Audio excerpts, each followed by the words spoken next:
El viejo recorría las calles del pueblo buscando cartones, botellas y alguna otra cosa que no le sirviera a nadie más que a él. El recorrido era siempre el mismo.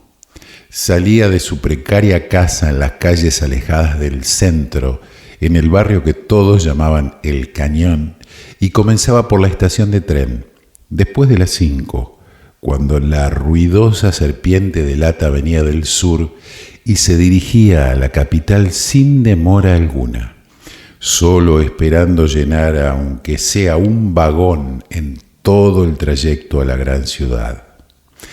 Buscaba en los enormes contenedores de basura que aún no habían sido retirados por los trabajadores de la comuna, agradeciendo que nadie haya tocado esos tesoros que después cambiaría por monedas. Muchos de los que conocían su recorrido tenían el cuidado de acomodar al lado del tacho de la basura los cartones y las botellas para que el viejo los retirara en la madrugada, y esto facilitaba bastante su tarea. Empezaba por la calle 5, cruzando las vías, y bajaba hasta la calle 20 en un lapso de tiempo que él calculaba, porque nunca había tenido reloj, que debía ser de 10 minutos por cuadra. Eso si el carro a donde amontonaba todo aquello no sufría algún percance, o si alguno de sus perros no se trenzaba con otro perro callejero. Calles 6, 7, 8, hasta terminar en las 18, si había suerte, con una gran pila de su preciado cargamento. Ya de regreso, como siempre, pasaba por lo del Turco, no sin antes persignarse, a su manera, en la iglesia frente a la plaza, a donde se quedaba mirando la estatua del famoso cura párroco que había detenido a ese malón en el fortín.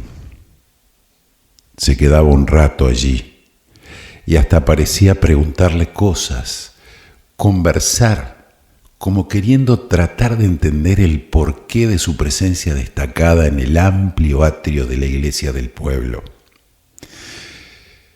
Quizás se preguntaba por qué el cura estaba en ese lugar privilegiado, mirando con sus ojos fríos de estatua de bronce enmohecido los lindos canteros de la Plaza Mitre, sus fuentes, sus rosales, o por qué estaba en la calle más grande y asfaltada a pesar de estar duro y quieto, mientras él debía empaparse hasta los huesos para salir de su rancho en pleno invierno, cuando la lluvia intermitente y gris humedecía todo. Con el Turco la cuestión se ponía difícil, porque el juego del tire y afloje siempre resultaba, al entender de Poroto, favorable para el otro.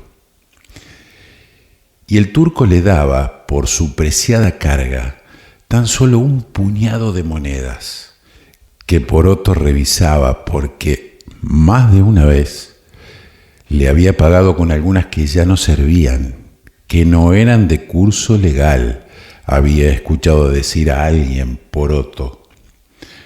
Pero como no sabía leer ni escribir, recibía inocentemente. Y eso de revisar las monedas era solo algo simbólico, como para dar a entender al Turco que algo conocía, cuando en realidad se enteraba del valor de las monedas cuando en el boliche del gordo Canulla, casualmente descendiente directo de uno de los aborígenes que detuviera el cura en el atrio de la iglesia, le devolviera con asco las monedas y acompañaba el gesto con una sonora amenaza. «No hay más tinto para vos, Poroto. Otra vez caes con monedas vencidas». Ese día Poroto se sintió extraño. Escuchó el cantar de uno de esos pájaros de mal agüero y vio la forma en que la tormenta empezaba a dibujarse en el cielo y casi se quedó tirado en el duro catre que tenía cerca de la pequeña ventana para seguir durmiendo. Pero no. Ese día Poroto no debería haber salido del barrio, ni cruzar la vía, ni pasar por la plaza, ni saludar al cura Vivolini, con su gran bastón gobernando el atrio desde ese lugar preferencial. Ese día, Poroto escuchó gritos, voces discutiendo, golpes e insultos. Y ese día Poroto vio de más. Era muy curioso y tuvo que acercarse un poco a la ventana. Primero no pudo entender bien lo que pasaba, ni pudo saber el porqué de la emergencia con que esa persona, que él conocía bien porque había atendido a varios de sus hijos en la salita del barrio, salía de esa casa sin antes ofrecerle a Poroto una profunda e incomprensible mirada. Incomprensible, al menos para él. El viejo se extrañó de que no lo saludara como lo hacía siempre.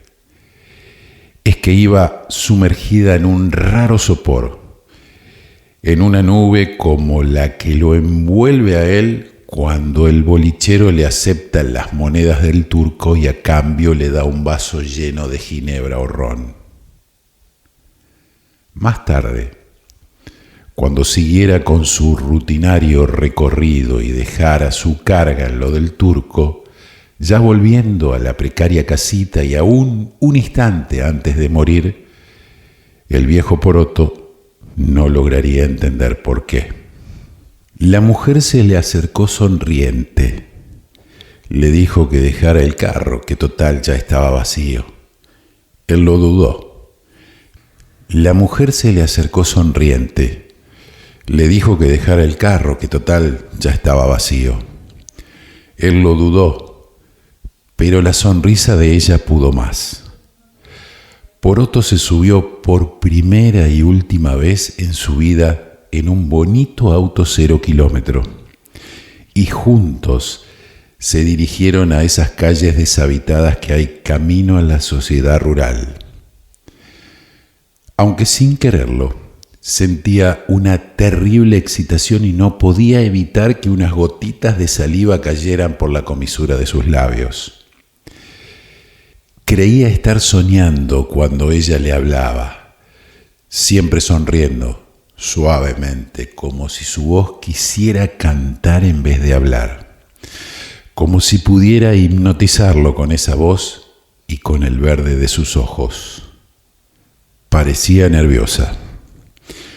Le preguntaba qué había alcanzado a ver esa madrugada, si había reconocido a alguien más que a ella, si había visto qué pasaba dentro de la casa, si había podido escuchar lo que decían.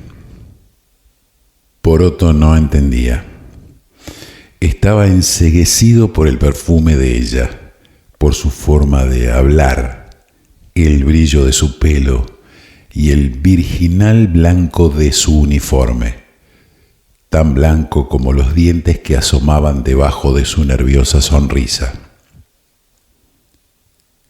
Él trató de recordar lo que había visto, pero es que todavía le duraba el sopor del vino tinto y no podía.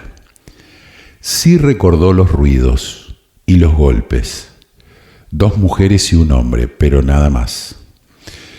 Estaba confundido y mareado por el olor que ella emanaba de su piel. Cuando el auto se detuvo, Poroto sintió que su corazón se detenía también.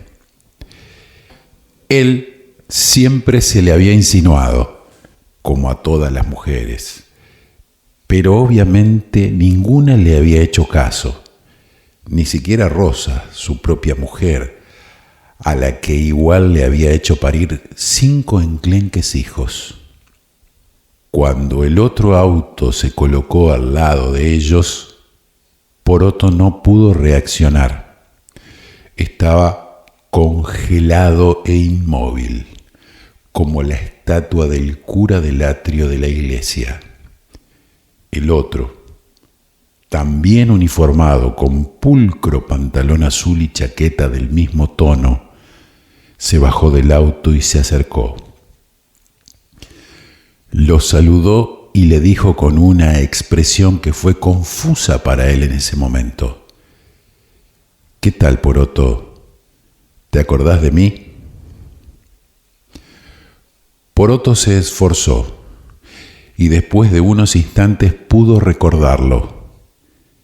El doctor, el mismo que había visto por la ventana de la casa de los gritos esa madrugada. Su mente intentó atar cabos en ese preciso momento y recordar. Ellos dos, otra persona en el suelo con algo rojo rodeándole el cuello, y entonces, viéndolos a los dos juntos, comprendió. El titular de la nota del Diario del Pueblo decía: Poroto, el conocido cartonero, apareció muerto en un zanjón en cercanías de la sociedad rural de nuestra ciudad.